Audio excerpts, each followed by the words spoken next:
the psychologist's chair. So this is another hard episode to discuss. Hearing voices can be interpreted a number of different ways. So when I talk about it, I'm not from a view to talk about logging about medical from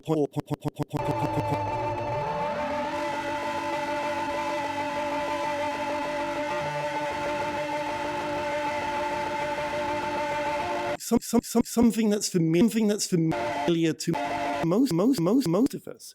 Just those normal voices at the back of anyone's head. We all have a critical voice that likes to on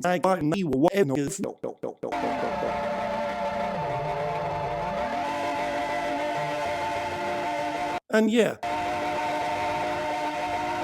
being careful when talking about these issues is important.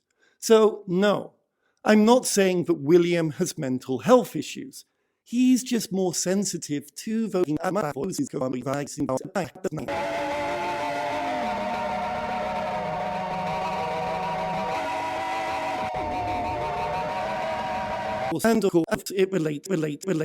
relates to Ginger too. I've always been very careful not to diagnose him. I don't know enough about mental health, so I don't want to associate my characters with a psychological issue I don't know about. At best, I refer to it as PTSD. And I realize by doing that, I'm suggesting many people with PTSD are like Ginger, which is far from the truth. I need to stop doing that. The reality is, I use Ginger as a springboard to explore my own imagination. As a fictional character, he is a useful tool for playing around with my own imagined worlds. There's a reason I always begin with, this is fiction, always fiction. Logic is as logic does. Ginger functions within his narrative universe in his particular way because he was designed that way. Again, he is a tool I have created. He is not a proxy for mental health issues and therefore should not actually be associated that way. He is a surreal character.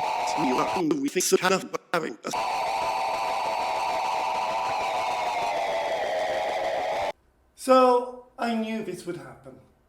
Didn't I ask you not to fuck around last time? Voices? You want to talk about voices? You know, I know, that that's nothing more than the critical back of our mind. I was going to explain that. You cut me off. You think I'm happy doing this? You called me in this time. Where's the microphone? Nope. No mic. I just found another way to talk to you. We don't talk outside the recordings. I don't trust that you aren't recording this. Fine. Look, I'll walk over here. Even if I could pick up what we're saying, it's going to be unlistenable.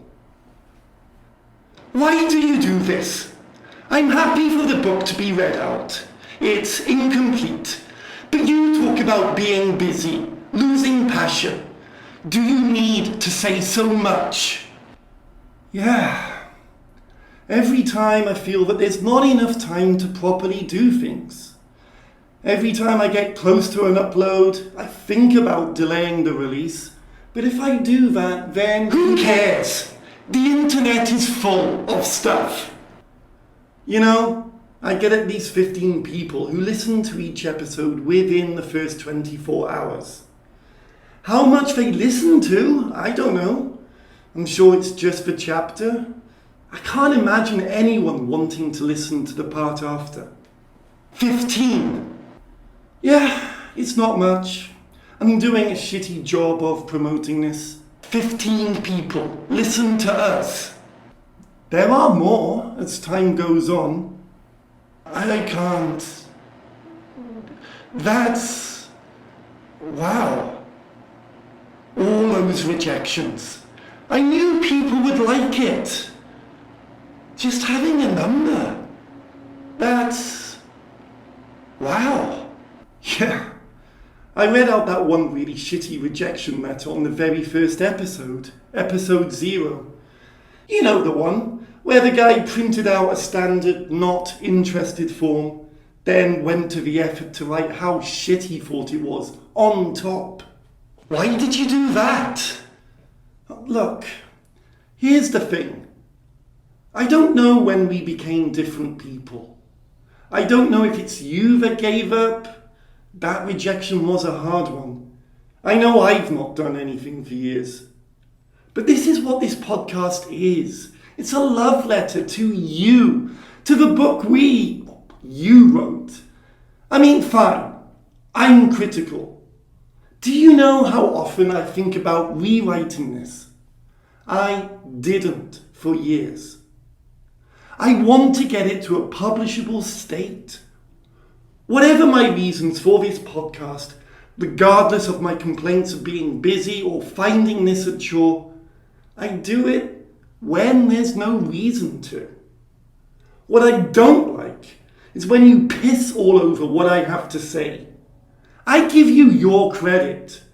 Even bits, like in this chapter, when a term that gets used that will go over really badly, I don't cut it. I mask it, I don't cut it. I give you your opportunity to shine. So that's why you're here. To bitch. Yeah, we need to catch you up with what's not okay to say anymore.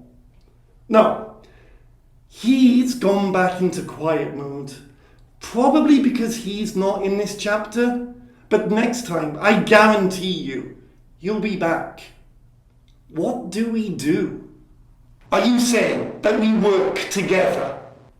Yes, I don't know how right now, but yes. So what is it that I need to do to appease you? Do you need to be critical? You were the one advocating that last time. In public? Well, can't you just read the chapter? What's the need for the analysis? I don't know that people don't listen to it. How can we work together? We need to. Neither of us benefit from any of this. Look, I don't like all this personal shit. Books are to be read. They are not for the author to push their own interpretations onto the reader. I don't do that. I talk about story structure. You do way more than that. The point of any text is for the reader to bring their own ideas. Surrealism is that idea, encouraged. It's so simple. You want to stop dealing with me? Just read the chapter. Fuck the analysis.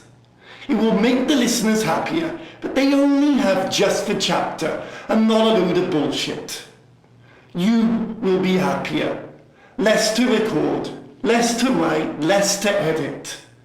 You can get stuff out without worrying. Me?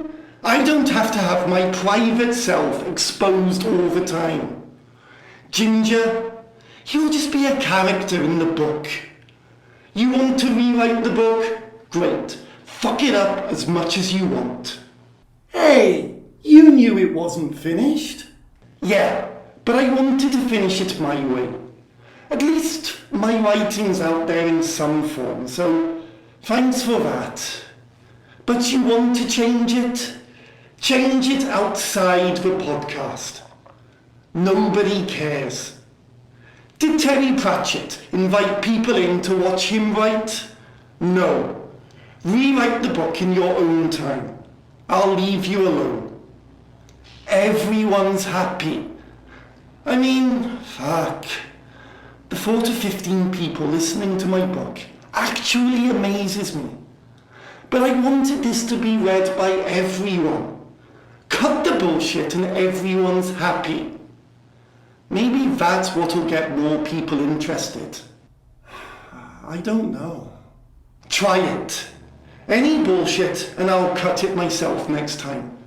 Work together, these are my terms.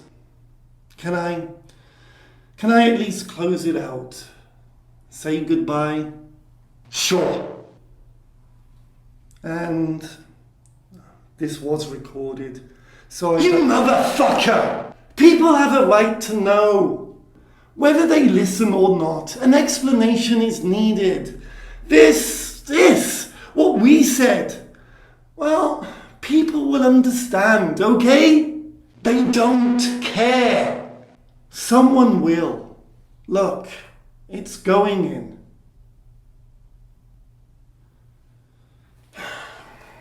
Well, I mean, there's no point in doing this anymore, is there? Address those points. And what do we have to look forward to next time? Our ace fighter pilot drinks a cup of tea. True Britain, true Brit. Until then, TTFN.